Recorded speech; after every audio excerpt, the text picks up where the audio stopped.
Hey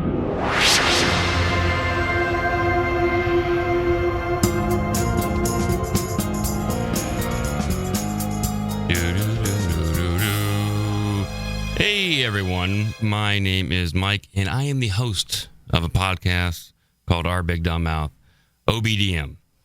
And today I'm going to talk to you about Noisegates and how they can improve the sound quality of your podcast.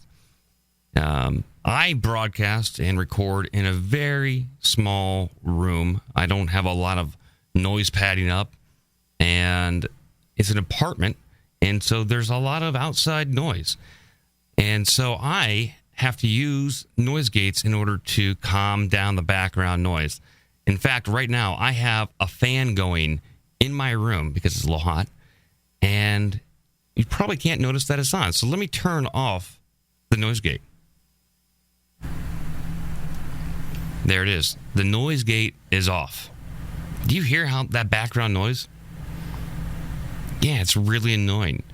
And especially when you have multiple people in the room, or if you have someone on Skype that you're podcasting with, you have to worry not only about your background noise, but their background noise. And I'm not used to not using a noise gate now. It's hard to get used to. But let me turn this thing back on. There we go. And boom. Now, I'm using a noise gate on my preamp, my DBX preamp, to power this microphone right here. And this is about a $200 preamp. You don't have to spend that much money on it. I also have a preamp, a noise gate down here, right here on this Behringer compressor, which is about $120. It has, I'll turn off this noise gate. All right, here we go. That's off. And then I'll turn on this noise gate down here. There we go. So I have two different noise gates going. Why? Well, this one's for me. And the one down here is for the rest of my crew who pretty much live on Skype.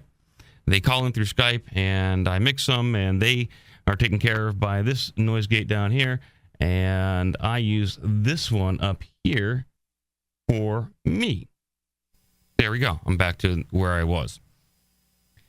Now, there are noise gates that you can use in post-production. They're very handy, and the reason why I like it, because you can throw a lot of gain through this microphone, and it won't sound like it's distorted. You won't get that background noise here. I'll throw a lot of gain at this thing. It'll start to get a little overdriven. And if you didn't have a noise gate, it would probably produce a lot of feedback. But here we go. Let's throw a lot of gain at this thing. Okay. A lot of gain is being thrown at this. And you can hear that it's... I probably went up in volume. But it's very distorted. It's kind of got that classic... Yeah, let's crank it up. Here we go. Yeah, there we go. And I'll crank up the drive and the compressor. So now I'm overly compressed and overly driven.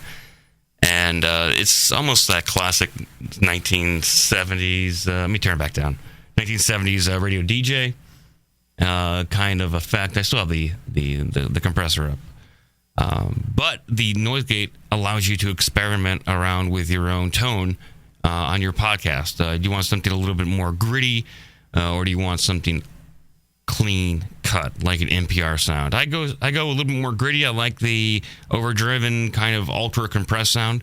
I have a lot of compressors. I have a compressor right here. Then I do some additional post-production work with multi-band compression using VST plugins in SoundForge. And maybe I'll do another video on that and how to dial in the sound that you want with free plugins that you can get on the web. But that's it. I think that's all I got for today.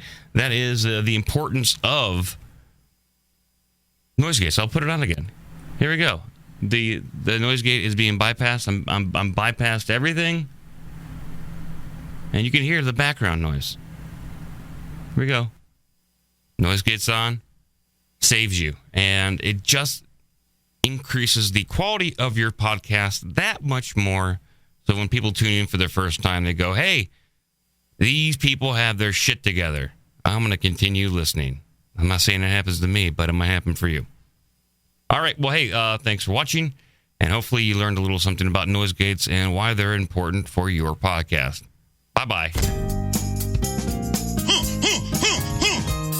Excuse me.